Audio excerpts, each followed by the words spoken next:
নবীজি যখন আবু তালেবের কাছে গিয়া বসছে, আবু তালেব বলেন, বাতিজা ওই দেখ আবু জাহিল্লা বসা, আবু লাহাব্বা বসা, মক্কার সব লোক বসা। কালেমা পয়রা যদি মারা যায় সারা জীবন বলবে আবু তালেব মরণের সময় বাপ দাদার ধর্মের মধ্যে সুন কালিমাইরা মরছে। বাতিজা রে, এই জন্য আমি পড়তে পারি না। আল্লাহর নবী বলেন, চাচা গো জোরে পড়তে হবে না, জোরে পড়ার প্রয়োজন নাই। আমি আপনার টুডের সঙ্গে আমার কান লাগায়া দিব, শুধু আপনার টুটটা লড়াইয়া খালি কান পর্যন্ত আওয়াজটা পৌঁছায়া দেন। একবার শুধু কালেমার আওয়াজটা টুট লড়াইয়া আমাকে বুঝায়া দেন। ওয়াদা দিলাম, ওয়াদা দিলাম, কিয়ামতের কঠিন ময়দানে আপনার চাচাকে ছাড়া আমি নবী জান্নাতে যাব না। কত বড় কপাল আবু তালেবের, কত বড় কপাল ছিল। এই আবু তালেব এত বড় সুযোগ পাওয়ার পরেও, এত বড় একটা সুযোগ পাওয়ার পরেও আবু তালেব বলেন, বাতিজা রে, আমি তোমারে কলিজার থেকে মহব্বত করি, আর জীবন দিয়ে তোমারে ভালোবাসি, আমি তোমারে ভালো করে চিনি। তুমি যে পয়গম্বর সেটা আমি জানি, তুমি আল্লাহর পয়গম্বর আমি জানি রে বাতিজা। তাই তো আমি তোমার সন্তানের চেয়েও বেশি মহব্বত করছি। বাতিজা শুধু এখানেই নয়, আমি আরো জানি তোমার কালেমা যদি আমি না পড়ি চিরস্থায়ী আমি জাহান্নামে যাব, সেটাও বাতিজা আমি জানি। বাতিজা আমি আরো জানি, আরো জানি তোমার কালেমা যদি আমি পড়ি আল্লাহ তুই জান্নাতে যাব, সেটাও জানি। সুবহানাল্লাহ। বলুন আবু তালেব জানতো কিনা দিন ধর্ম ইসলাম সঠিক, নবী পয়গম্বর সঠিক, কোরআন সঠিক, সব জানতো। এরপর আবু তালেব বলেন, আমি সব জানি,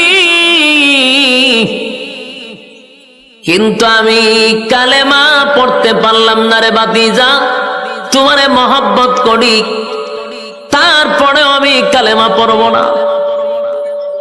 কারণ আমি যদি কালেমা পড়ি সমাজের মানুষ সারা জীবন আমারে বলবে বাপ দাদার ধর্মের মধ্যে সুনকালি লাগাইছে, এটা বরদাস্ত করতে পারবো না। তাই আমি কালেমাটা পড়লাম না। আমি তোমার কালেমা না পড়িয়া তোমার আল্লাহর জাহান্নামটা বেছে নিলাম। নাউজুবিল্লাহ। হেদায়েত কি সবার কপালে তাহিল? কথা বল না দি, সবার কপালে হেদায়েত নাই। এখানে যে সবাই ওয়াজ শুনতে আসছে, সবাই কি হেদায়েত পাইব? কথা বল না দি, এরকম সবাই হেদায়েত পাইতো। বাংলাদেশে কত লক্ষ মাহফিল হয়, সব মানুষ আল্লাহর ওলি হয়ে যেত না, ঠিক নেই? সারা দেশে খালি আল্লাহর ওলি থাকতো, বুজুর্গ হয়ে বইরা যেত গা। কিন্তু যত মাহফিল হচ্ছে মানুষ ভালো হইতে জানে, খারাপ হইতে জানে বেশি। খারাপের সংখ্যা কম না, ভালার সংখ্যা খুব কম, খারাপের সংখ্যাটাই বেশি। কেন? সবার কপালে হেদায়েত নাই। রাসূলের আপন চাচা যেই মহব্বত রাসূলকে করছে, নিজে না খাইয়া রাসূলকে খাওয়াইছে, জরায়া দইরা রাসূলকে ঘুমাইছে। এত মহব্বত আর এত ভালো, রাসূলের জন্য জীবন দিতেও প্রস্তুত ছিল। সেই চাচা কয়, আমি জাহান্নামটা বাচ্চা নিছি। চিন্তা করছে? এই জন্য সবার কপালে হেদায়েত নেই, তকদিরে থাকতে হয়। তকদিরে না থাকলে করবেন কি? আল্লাহর নবীর সাথে সাথে এই কথা শোনার পরে চোখ দিয়ে পানি ছেড়ে দিছে। নবীর গাল মোবারক বেবে, দাড়ি মোবারক বেবে পানিগুলি পড়তেছে, অজরে নবী কাঁদতেছে। হায় রে, আমার চোখের সামনে আমার চাচা দুনিয়া থেকে বিদায় হয়ে যাবে, কেমনে গো আমি বরদাস্ত করি। আল্লাহ সাথে সাথে তখন একটা আয়াত নাযিল করছে, ইন্নাকা লা তাহদি মান আহবাবতা ওয়ালাকিন্নাল্লাহা ইয়াহদি মান ইয়াশা। আয়াতে কারিমা নাযিল করে আল্লাহ বলেন, নবী গো, আবু তালেব আপনার মহব্বতের চাচা হতে পারে, কলিজার টুকরা চাচা হতে পারে, তাই আপনি চাইলেই আবু তালেবকে হেদায়েত দিতে পারবেন না। আমি আল্লাহ আপনাকে হেদায়েতের দায়িত্ব দেই নাই। বলুন হেদায়েতের মালিক কে? দুনিয়ার কোন পীর ফকির হেদায়েত দিতে পারবে? নবী রাসূল? পৃথিবীর কোন নবী রাসূলের হাতে আল্লাহ হেদায়েত দেয় না। ইন্নাকা লা তাহদি মান আহবাবতা ওয়ালাকিন্নাল্লাহা ইয়াহদি মান ইয়াশা ওয়া হুয়া আ'লামু বিল মুহতাদিন। চোখের পানি আপনি মুছে ফেলুন, আপনার মহব্বতের চাচা হতে পারে গো, কিন্তু আপনি চাইলেই আপনার চাচাকে আপনি হেদায়েত দিতে পারবেন না, কারণ আমি হেদায়েতের দায়িত্ব আপনার নবীকে দেই নাই গো নবী। আপনি যতই চেষ্টা করেন, আমি আল্লাহর সিদ্ধান্ত আবু তালেব রে হেদায়েত দিব না। আল্লাহ হেদায়েত দিবে না, রাসূল কান্দে, আল্লাহ খাইন্দা লাভ নাই। আপনি যতই কান্দেন, আমি তারা হেদায়েত দিব না। কেন দিবে না? এটা লম্বা আলোচনা, আমার এই দিকে যাওয়ার উদ্দেশ্য না।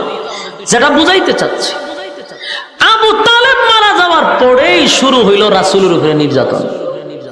এতদিন তো সাহাবায়ে কেরামরে মারছে, এতদিন তো সাহাবায়ে কেরামদের উপরে নির্যাতন করছে, আর রাসূলের উপরে টাচ করার সাহস পাইছিল না।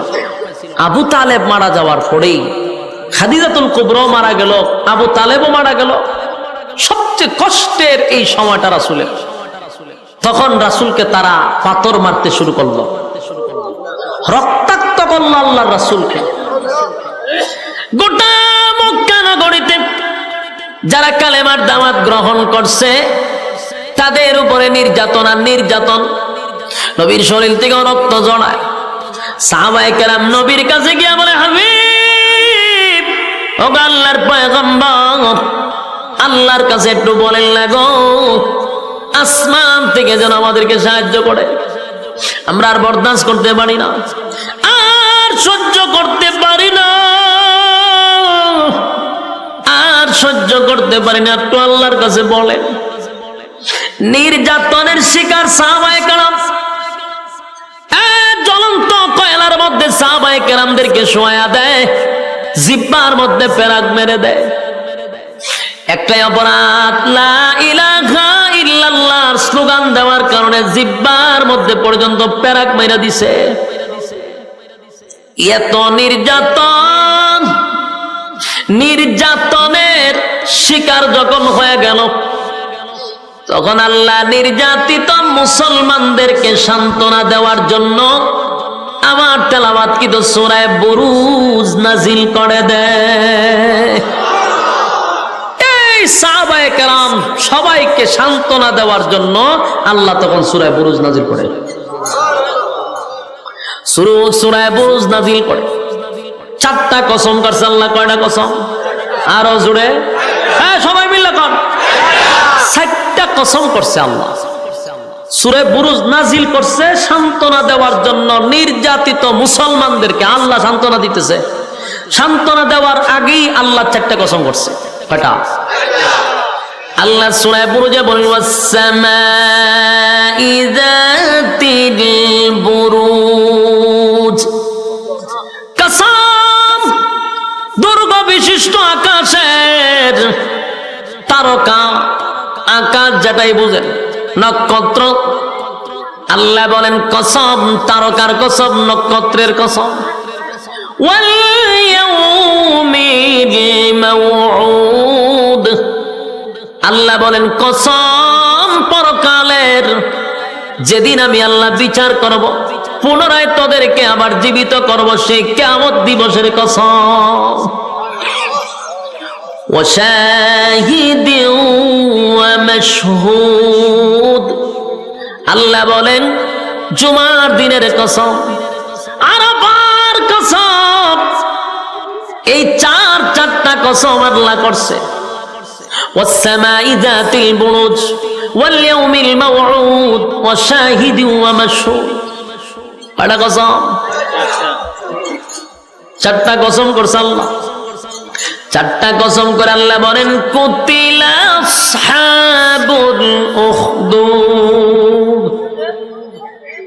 চারটা কসম করে আল্লাহ যে কথাটা বলছে এই পয়েন্টটাই আপনাদের স্মরণ রাখতে হবে। যদি আলোচনা শুনতে চান তাহলে সামনে বোঝার জন্য এই পয়েন্টটা খুব জরুরি। চারটা কসম করে রব্বে কারীম বলেন কুতিলা আসহাবুল উখদুদ, গর্ত খননকারীর উপরে আমি আল্লাহর অভিশাপ। কার উপরে অভিশাপ? গর্ত খননকারীর উপরে আমি আল্লাহর অভিশাপ। বলুন কার উপরে অভিশাপ? গর্ত খননকারীর উপরে আল্লাহর অভিশাপ। এই কথাটা আপনাদের স্মরণ থাকতে হবে। এই এতটুক কথা স্মরণ না রাখলে সামনের আলোচনা বোঝা বড় কঠিন হবে। খুব মনোযোগ দিয়ে শুনবেন।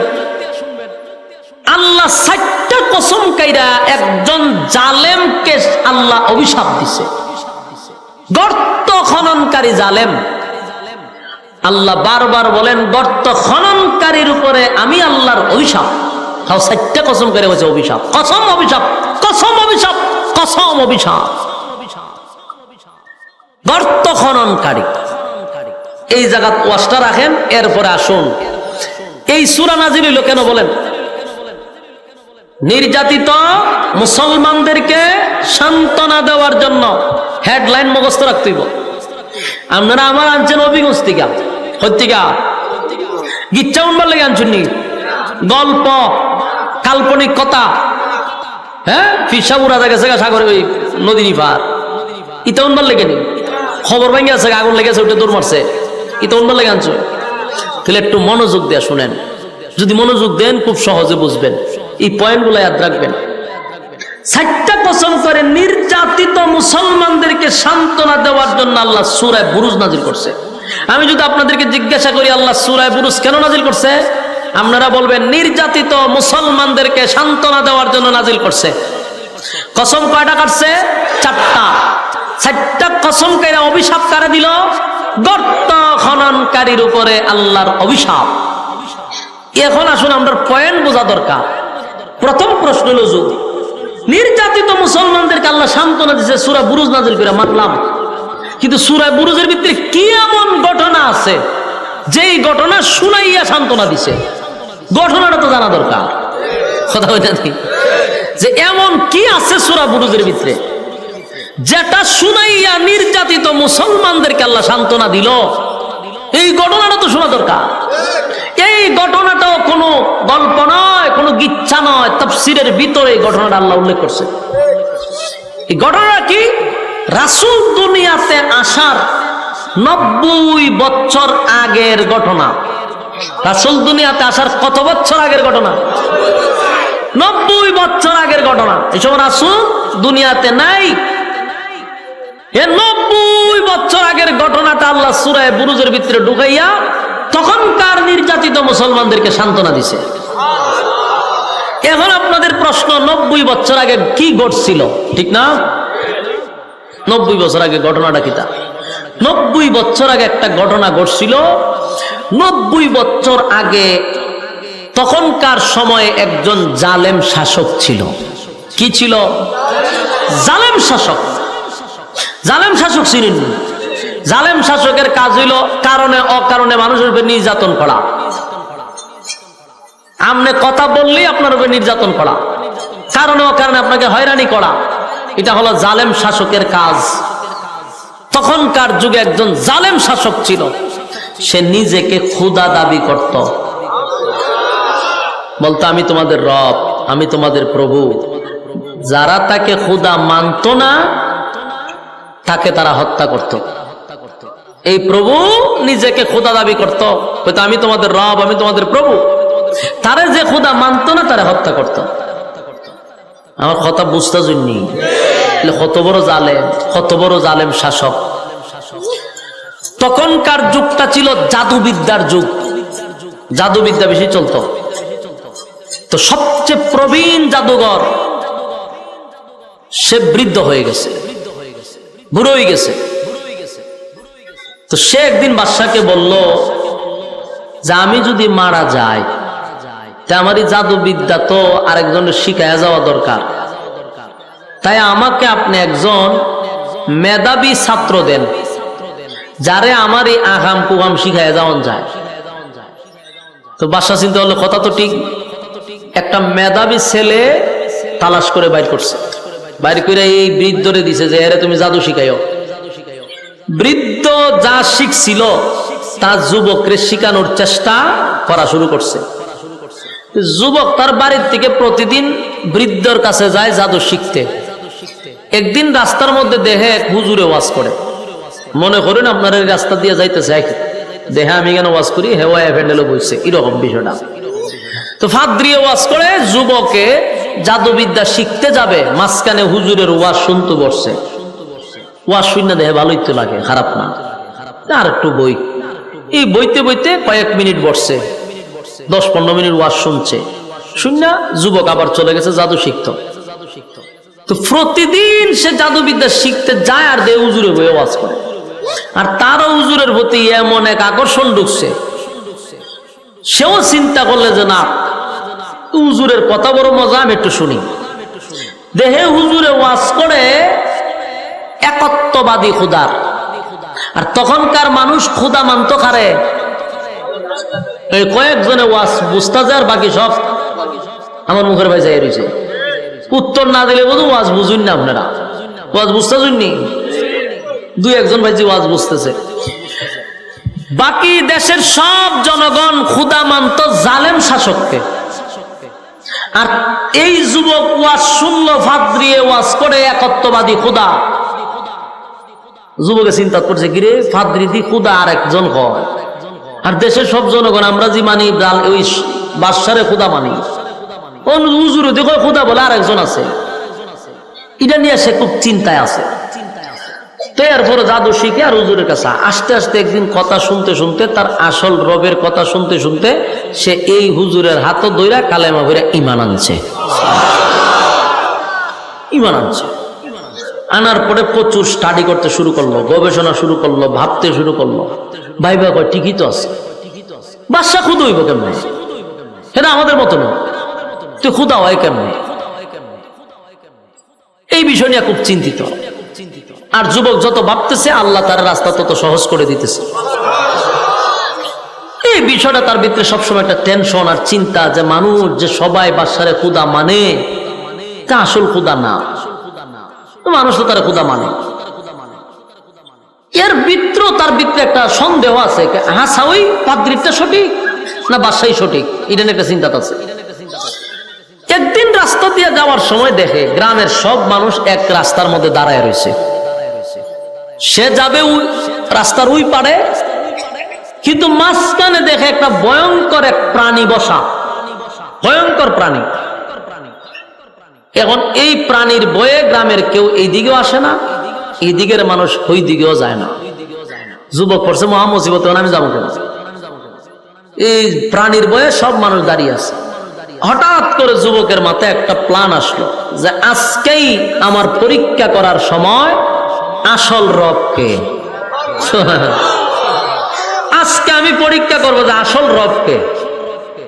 এই বইলা সে একটা পাথর লইছে, ছোট্ট পাথর লইয়া কইতাছে, যদি একত্ববাদী খোদা সঠিক হয়, পাদ্রী যে দাওয়াত দিছে সেই খোদা যদি সত্য হয়, তাহলে এই পাথর দিয়া তো একটা মুরুগ মারাও সম্ভব না। কিন্তু এই পাথরটা মারার সাথে সাথে যেন এই ভয়ঙ্কর প্রাণী মারা যায়। সঠিক খোদা যদি হয় পাদ্রীটা, আর যদি সঠিক খোদা না হয় তার এটা মরবে না। এই বইলা ডিল মারতেই ছোট্ট পাথরটা ডিল মারছে, একদিকে ডুইকা আর একদিকে বেরিয়ে গেছে। ওই প্রাণীটা জাগাতেই মারা গেছে। বলুন তো দেখি, যুবকের ইমানি জজবা বাড়ছে না কমছে? ইমানি জজবা বেড়ে গেছে। এখন তো যুবক কয় সর্বনাশ, তাহলে আমার টার্গেট ঠিকই আছে, খুদার পরিচয় পেয়ে গেছে, খুদার পরিচয় পেয়ে গেছে। যুবক খুব খুশি, আমি আমার রবের পরিচয় পেয়ে গেছি। এতদিন এই বাদশাকে খুদা মানছি, হ্যাঁ কোনো খুদা টোদা না, দেশের মানুষও তারে খুদা মানতেছে, আসল রবের পরিচয় পেয়ে গেছি। যুবক এবার একটু ডংলিয়া পড়ছি আমিও। সম্মানিত সুধী, যুবক চিন্তিত। আমরা একটা কাজ করেন, বক্সে হালকা একটু ইকু দেন, বক্সে দেন, আপনি রিভিউ কি কয় এটারে মনিটরে দিয়েন না, মনিটরটা আমার কাছে তো, বক্সে দেন, হালকা দেন, শ্বাসটা না টানে। সম্মানিত সুধী, এখন এই যুবক তার ইমানি জজবা বাড়ছে।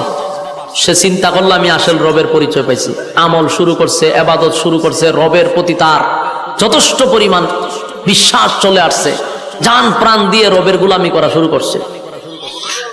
কিন্তু ওই যে প্রাণী মারছিল, গ্রামের মানুষ দেখছিনি, এই গ্রামের মানুষ এই দৃশ্য দেখিয়া কয় এই যুবক সাধারণ কোন যুবক না। এটা স্বাভাবিক কিনা? আমনের সামনে যদি আমি বড় একটা বাঘ মাইরালে ডিল মাইরা, তা আমার মুড়িদানের আর অভাব পড়তো না। কথা ঠিক নেই? এখানে বাংলাদেশ, ফু দিয়া ডিম ফাটাইলে মুড়িদানের অভাব নাই, লাইন ধরে মুড়িদানের, বেড়া বেড়ি যা আছে সব মুড়ি দিয়ে জায়গা।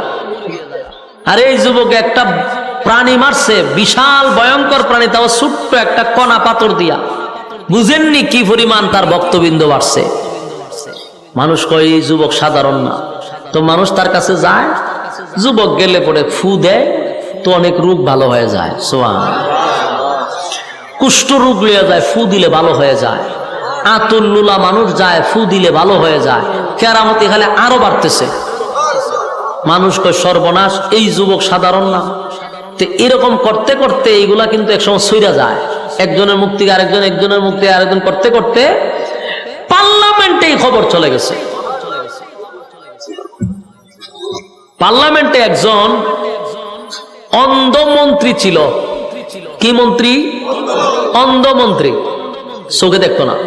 এই অন্ধ মন্ত্রীর খানে গিয়া মেসেজ গেছে যে কই মন্ত্রী সাহেব, সারা জীবন তো আর দুনিয়া দেখছেন না, অন্ধ মানুষ আপনি, আপনার চোখ ভালো হওয়ার একটা মেডিসিন পাইছে। অন্ধ মানুষ যদি উনি চোখ ভালো হইব, তার কত আনন্দ। জিগা কিভাবে? অমুক জায়গায় অমুক একটা যুবক আছে, তার কাছে গেলে আপনার চোখ ভালো হবে। এই মন্ত্রী কথা শুননা, রত স্বর্ণ হীরা মণিমুক্তা আছে সব বাস্কর ভিতরে বইরে গেছে যুবকের কাছে গিয়া কয়, যুবক এই বাস্ক খুলো, এটার ভিতরে সব স্বর্ণ আছে। জিগায় কেন? বিনিময়ে চোখ ভালো করে দাও। যুবক কয় চোখ ভালো করার ক্ষমতা তো আমার না, আমি তো চোখ ভালো করতে পারি না। তো মানুষ যে বলে তুমি এটা করে দাও সেটা করে দাও, বলে এগুলো তো আমি ভালো করি না, আমার রব ভালো করে। এই কথা শুনিয়া মন্ত্রী মারছে হাসি। জিগা আপনি হাসেন কা? হয় তুমি যে রবের কথা কইতেছো, আমি তো হারা দিন রবের কাছেই থাকি, চোখ যদি বালা করতো কি আর তোমার কাছে আইতাম? ওই অন্ধমন্ত্রী মনে করছে রব মানে বাদশাহ, আর দেশের সব মানুষ তো তার রবই মানে। মন্ত্রী কয় আমি হারা দিন তাহি এর কাছে, এ কি এর খুদা আমি বুঝি টুঝি না, এতে কি চোখ বালা করতো? আজ এর কথা। যুবকে কয় আপনি যেই বাদশার কথা বলতেছেন সে তো খুদা হওয়ার কোন যোগ্যতা রাখে না, খুদা হওয়ার কোন যোগ্যতা তার নাই। মন্ত্রী কয় তার মানে তুমি কি বাদশাকে খুদা মানো না? বলে না। এর পরিণাম তো ভালো হবে না, বলে জানি মৃত্যুদণ্ড হবে, আমি আমার আসল রবের জন্য জীবন দিতেও প্রস্তুত। মন্ত্রীর কাছে বলতেছে যে সে কোনদিন খোদা হতে পারে না, সে একটা জালেম শাসক, তাকে যে খোদা মানে না তাকে সে হত্যা করে, সে আবার খোদা হয় কেমনে? তখন বলতেছে বাবারে এই ফেসা আমার ভালো লাভ নাই, তুমি আমার চোখ বালা করে তো আমি জায়গা। যুবক কইতে চোখ তো আমি বালা করি না, তো তোমার রব রে কেউ চোখ বালা করে দিত? হয় আমার রব তেমনি ভালো করে না। তো কেমনে ভালো করে? আপনি কালেমা পড়ে আগে রবের উপরে ইমান আনতে হইব। ইমান যদি আনেন আমি আমার রবের কাছে একটু রিকোয়েস্ট করতে পারি, আমার রবের দয়া মায়া হইলে আপনারা ভালো করে দিবে। মন্ত্রী চিন্তা করলো দুনিয়া তো কিরম দেখছি না, এখন চোখ তো আমার দরকার। ঠিক আছে, কালেমা পড়লাম, কালেমা পড়ছে, ঈমান আনছে। যুবক এবার আল্লাহর কাছে হাত তুললে কান্না শুরু করছে। আল্লাহ মন্ত্রীর চোখ বালা করে দিছে। এখন তো মন্ত্রীদের ছবি দেখে, ঘটনা কি তারই ছবি দেখা যায়। পৃথিবী এত সুন্দর, মানুষ এত সুন্দর, জীবনে দেখছে না, এরপরে কি করতে পারে এটা তো আপনারা বুঝিনি। একের এক জায়গা খারি থাকবো নি, দৌড়াদৌড়ি করবো, ঠেলা মারবো, খামসা মারবো, মানুষের দূরে সিমটি মারে, খামসা মারে, ঠেলা মারে, ধাক্কা মারে, লাইটও গিয়ে দৌড়ালায়, কারেন্টও দৌড়ালায়। জীবনে দেখছে না, ঠিক নেই। মন্ত্রী তখন আর এক জায়গাত নাই। সেইগুলা করতে করতে একদিন পার্লামেন্টে গেছে। অন্ধ মানুষ যারা দেখবেন, এরা দাঁড়ানোর সিস্টেম ভিন্ন, এদের হাঁটার সিস্টেম ভিন্ন। এবার এক জায়গায় দাঁড়ায় থাকলে এইরকম ভাবে দাঁড়ায় থাকে, ঠিক নেই। আজকাতে এমনিতে করে আমরা দাঁড়ায় থাকে, এক জাতি ভাবে দাঁড়ায়, দেখা হইয়া এইভাবে দাঁড়ানি সিস্টেম তার এইরকমই ছিল।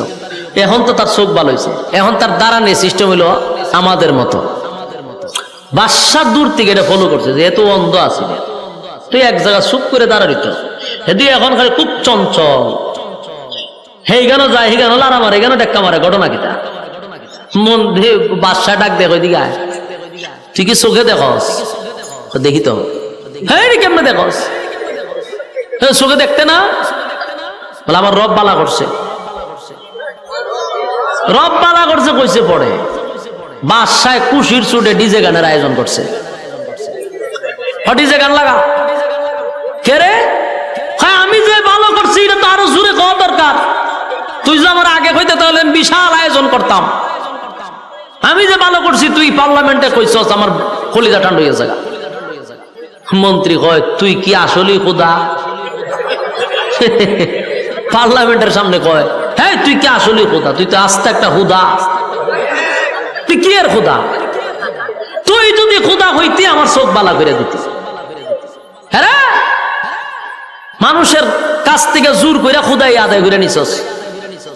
আমি অন্ধ ছিলাম এতদিন, তুই যদি খোদা হইতে আমার চোখ বালা করে দিতি। আমাকে যে চোখ বালা করেছে উনি হলেন আমাদের স্রষ্টা। তোরে যিনি সৃষ্টি করছেন, আমার যিনি সৃষ্টি করছেন, সাত আসমান, সাত জমিন, সূর্য চন্দ্র, গ্রহ নক্ষত্র, কুল কায়নাত যিনি সৃষ্টি করলেন হুকুম দিয়া, তিনি হলেন আমার রব আল্লাহ।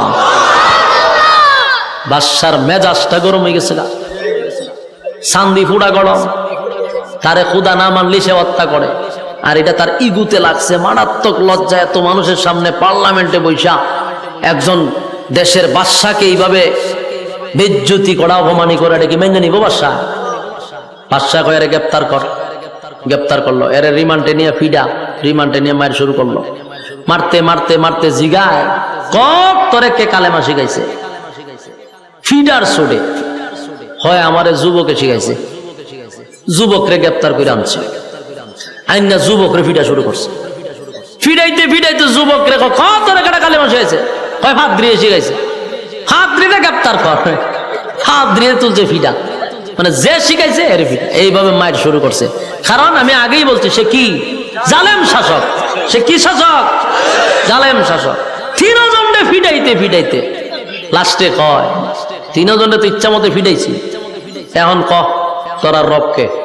তিনজনের কয় রব হলেন আল্লাহ, যিনি আমাদেরকে সৃষ্টি করছেন। বাদশা কিরে এত ফিডা গেল কো? কয়াম নইতো না। মন্ত্রীর মাথার উপরে একটা করাত রাখছে। করাত চিনুন না আপনারা? বুলার মানুষ গাছ দেখাটে, এই করাত মাথার উপরে রাখছে।